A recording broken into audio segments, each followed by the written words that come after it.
Hello, and welcome to another edition of Ask the Professor, a crowd-funded, crowd-driven feature where we respond to your questions on everything from political philosophy to culture, economics, geopolitics, all those things that matter to us in our life together as citizens. And today's question comes from Matthew, and he says he's just seen a news story that the Ontario Human Rights Tribunal is taking on sexual assault cases. And he asks, how is it possible, given that sexual assault is covered under the criminal code, that a governmental body with less rigorous standards, one that uses the civil law preponderance of evidence standard, not the criminal law's beyond reasonable doubt standard, can be judging matters that are so serious? Isn't this just intended to make convictions easier? And the answer is mostly yes, but a little bit no. And a little bit no is this. The Ontario Human Rights Tribunal can't criminally convict somebody.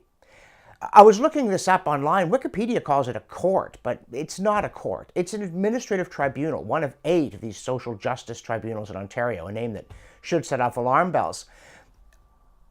But to be fair, the impulse here is to make it possible to settle things more quickly and less expensively than in the court system. That is a laudable goal, but I think this is the wrong answer to it.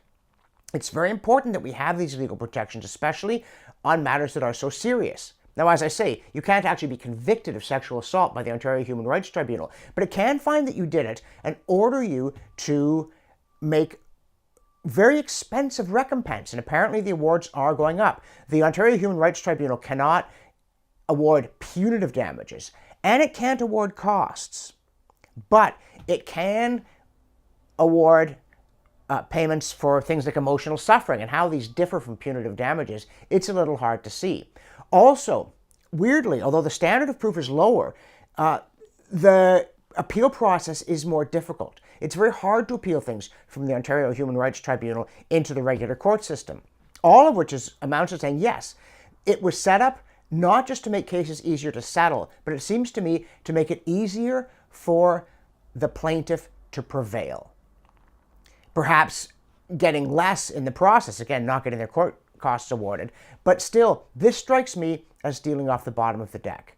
I think that the commendable impulse to make the justice system more accessible, both cost and time, is mixed with a much less creditable impulse, a feeling that it ought to be easier to nail people for things you say they did.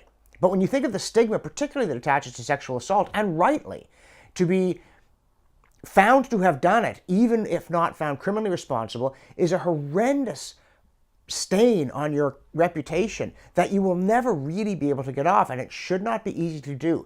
And I say that recognizing that one of the problems with sexual assault is that it is one of those crimes that is most frequently committed in private.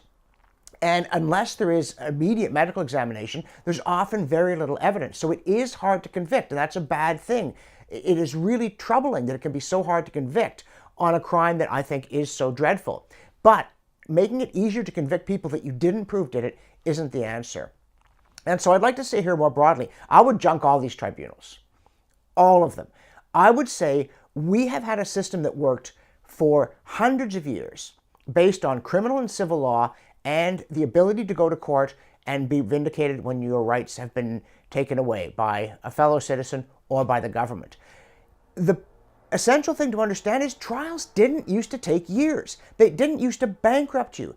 And what we need to do, instead of providing an unsatisfactory side outlet for some of these cases, is to get the court system back on track, to find ways of building in incentives so that justice does not become hasty and arbitrary, but that it does become faster and more affordable. It's somehow turned into a game, which is fine for the lawyers because they get paid anyway. Maybe we need more contingency fees. Maybe we need incentives for judges to deal with cases quickly, but penalties if they're frequently overturned. Ways that the participants in the system don't just collect their paycheck no matter how lousy the service is. Because it is a service. I mean, I'm not cheapening. I'm not saying it's like serving a milkshake, though there's nothing wrong with milkshakes. I'm saying it's a very important function of government, and for that reason, it really matters that it's being done so badly. Should sexual assault cases be going before human rights tribunals? Certainly not. They should be going before the courts. But they should be going before courts that deal with their business effectively And we increasingly don't have that in Canada. So let's not solve the wrong problem. Let's fix the court system. If you're enjoying Ask the Professor and you'd like to submit a question, this URL will take you to the appropriate place on my website. If you value this and you aren't already a backer, please click here and become a monthly contributor to sustain Ask the Professor and all my other work. Thanks for watching, and we'll see you next time.